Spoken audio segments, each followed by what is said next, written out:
So I've been talking recently about how to get your parent into assisted living, and a big part of that with funding is aging and disability. That's a Medicaid product. So we don't know what's going to happen with Medicaid, except probably it's going to get harder to get into aging and disability. But there's good news. It will be in place until 2030. Now, of course, there may be changes we don't know about yet, but I can tell you, if you've got an aging parent that's having a problem with their living situation, with the kind of care levels they need, you'll want to look into Medicaid, aging, and disability. I want to take you through some simple steps to get started and give you a sense of hope. My mother had no assets, no money, no car, no house, nothing. She had her Social Security check, and that was it. And of course, help from me. I actually augmented all of that. But even so, assisted living and group homes are so eye-wateringly expensive. There's no way I could have covered that. In fact, I went through a chunk of my retirement just funding her first few years, on top of getting Medicaid and getting her Social Security check. So if you can, try to get Medicaid. Let me talk about what I did and how it helped, and then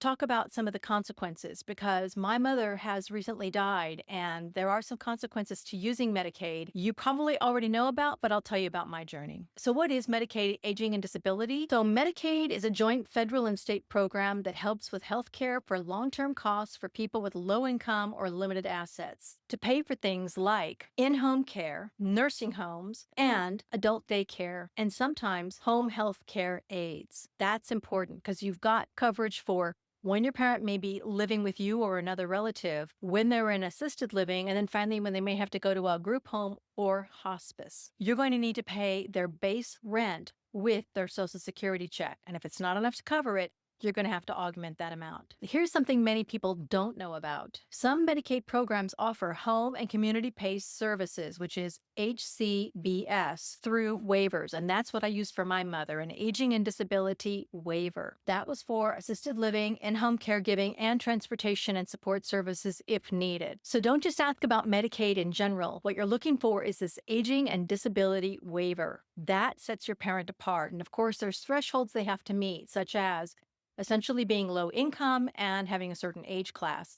And then within that aging and disability bandwidth, there are different levels. And this has to do with your parents' functional level. In other words, can they take care of themselves? The waiver system has different levels of this person's bedbound and can't get out of their bed. This person needs some assistance eating and walking and cooking. Knowing where your parent is on that spectrum will actually dictate how much money per day you're going to be allocated as part of that waiver if you're approved. When my mother moved to assisted living and needed to use Medicaid to get in, it was important I was already her POA for legal and medical, because then I could take care of all the paperwork for her. And that was really key to keeping things moving along, because she really wasn't able to function at that level anymore, where she could understand what she was signing and the process we needed to go through. Here's my pro tip. If you don't have all the information, start collecting it now. One thing I want to say is a caveat about bank accounts.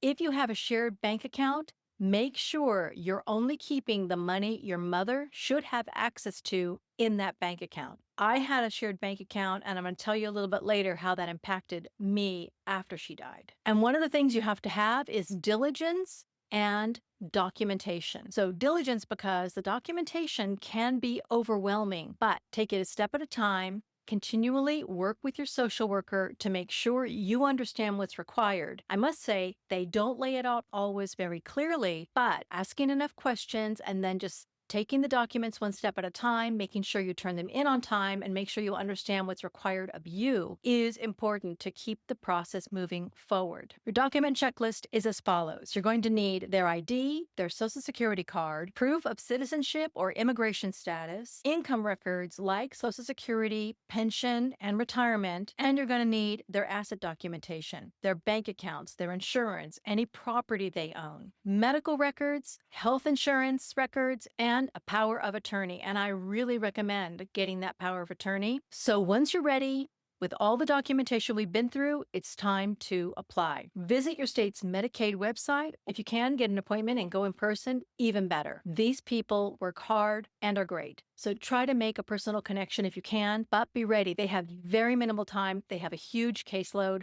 So be specific, be clear about your documentation, have everything ready for them. And then work with your Medicaid caseworker to make sure your documents are known, first of all, so you know what to fill out, and you complete them on time and know what's expected of those documents. In other words, what happens next. And of course, they will send you requests for additional information or checking the data you've given and whether it's correct and complete. Timing for this can take a while, but start early. Get going now before the window closes because every little bit helps. So when working with your social worker and your caseworker on this, stay kind, stay focused, and stay positive. Aging and disability works great when your parent doesn't have any other options. Let me talk about what happened after my mother died.